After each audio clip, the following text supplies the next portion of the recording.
direct de Rungis, le plus grand marché du monde, nous vous proposons une séquence 100% envie, 100% plaisir, 100% gastronomie et aujourd'hui 100% truffes. Suivez-moi. 100% truffes, elles sont là. J'ai à mes côtés Marc Montéléon, vous êtes le directeur de Godard, maison centenaire depuis que vous avez racheté Chambon et Marel. Alors, ça reste toujours un champignon mystérieux ou ce n'est pas un champignon? C'est un champignon, Tuber melanosporum. Quelle est la région de production en quelque sorte? Vaucluse, c'est la principale région. Comment est-ce que l'on ramasse la truffe? En fait, c'est pas ramasser, c'est caver. Cavé, tout à fait. Alors, il y a le cavage cochon, voilà, qui était le plus répandu. Maintenant, on utilise beaucoup le chien. Et on a parlé de la mouche, mais c'est en voie de disparition. C'est vrai, pour les promeneurs, c'est pas mal. Donc, en la canifant, on voit si elle est bien noire, bien marbrée. Ça permet de vérifier si la truffe est bien saine, s'il n'y a pas des petites anomalies. C'est un produit naturel. Marc, il n'est pas question d'argent entre nous. Certainement pas. Le cours moyen de la truffe, là, ces derniers jours? Tout dépend. Là, chez les détaillants, on est autour de 1 500 € le kilo. Marc, pour cuisiner la truffe truffée toute l'année, est-ce qu'il y a plusieurs possibilités? Il y a des astuces. Il y a la conserve déjà, on l'a en morceaux.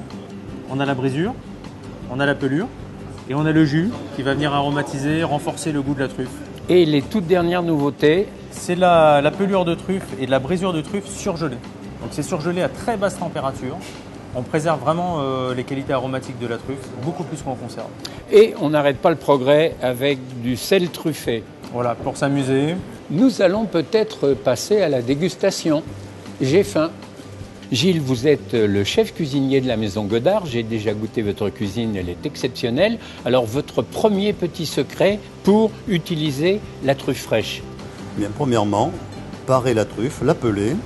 Gilles, comment peut-on utiliser ces brisures que vous venez d'éplucher avec l'économe?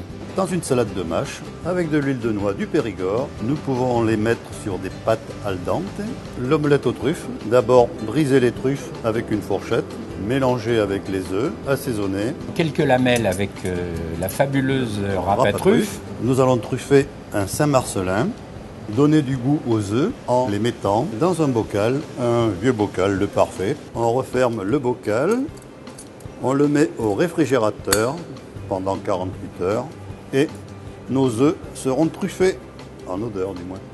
Pierre, le chef boulanger de la fournée d'Augustine, nous a rejoint en voisin, il est à côté. On a préparé aujourd'hui donc un pain de campagne, un mélange de farine de blé et de farine de seigle. Alors quelques tartines de truffe avec un peu de beurre frais, de qualité bien sûr. Quand c'est bon, il n'y a pas meilleur.